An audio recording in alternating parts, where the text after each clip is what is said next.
Hey, shalom, shalom, everyone. Rabbi Yehuda here with another Ray Bash's Ramblings. Today, I'm going to be talking a little bit about hymns. Hymns. What are hymns? Hymns are songs that you usually find in a hymn book in a Catholic or Protestant Christian church. And, they're usually songs of a religious nature, talking about Jesus or, even maybe expounding a little bit on some doctrine. And some people have raised these songs to the level of canonicity. Hymns hold a special place in people's hearts, and there's nothing wrong with that. But saying that hymns are holier than any other style or type of music is a gross error, because it's just simply not true. People think that hymns are special because they're sanctified and sanctimonious and holy and all this kind of stuff, but some of you may know this and some of you may not, but truth be told, a lot of the very, very early hymns of the church were actually old bar tunes. They just put religious Christian words to old bar tunes and boom, you got hymns. That shocks a lot of people, but that's where hymns, the majority of hymns, came from. I'll just give you just one example. For instance, there was an old bar tune that went, "I once met a girl and her name was Matilda. She hugged like a bear and she looked like one too." And the hymn goes, "We praise thee, O God, our Redeemer, Creator." Same tune, just different words. I just want to say that the words are what make a song right or wrong. It's not the medium. The medium does not make it right or wrong. I grew up in a denomination where it wasn't verbally said, but I almost think that they believed God was sitting on His throne, listening to old wax records of the Inspirations or the Imperials or some Southern Gospel group, the McCameys or something, because it seemed like Southern Gospel, which is nothing more than country western music with religious words. A lot of people think, well, that's the only thing you can listen to. That rock and roll's from the devil. The music's not from the devil. The music, the medium, there's nothing wrong with the medium. It's the words that make the music, the song, right or wrong. It's what you do with the words. It's how you use the medium, which could deem it right or wrong. So everybody has their own style. I grew up rejecting Southern gospel music. It wasn't my thing, wasn't into it, still don't like it today. I was into the Christian rock, Christian metal, Christian alternative.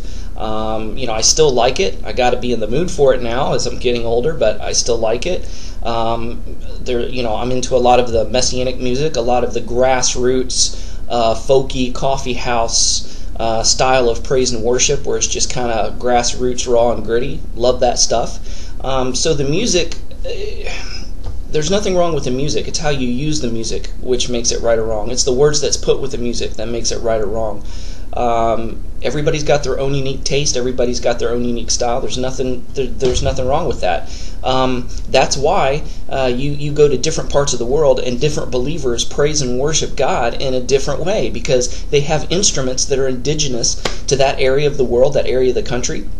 And a lot of times they take their old tribal tunes and they put Christian words to it. I've got a friend that I knew in Nashville, Tennessee. He was from Burundi, and he was a master drummer, and he praised the Lord through his drums, and he started an inner-city program for the youth and taught them how to play the African drums and was singing praise and worship music with it. It was just awesome, and people sometimes judge music they judge music by, well, how many goosebumps do I have? It's the goosebump test. If I get goosebumps, it means it's holy and sanctified. Well, if that's the case, I've gotten the glory bumps, the goosebumps, listening to Deliverance, which is a Christian speed metal band, just as much as I have felt the Spirit singing a hymn in church. It's the words, it's the message that speaks to your spirit and speaks to your heart. It's just that the music's the vehicle, And I can worship the Lord to a Christian rock tune just as much as I can to a Christian hymn or another style of music. it may not be fitting to play the different styles of music in every situation, and that's okay. There's nothing wrong. There's a time and a place for everything. I mean, I wouldn't suggest having a Christian hair metal band leading the praise and worship during a service, I mean, but if they want to come and do a concert, there, on a weekend or something, that's cool too.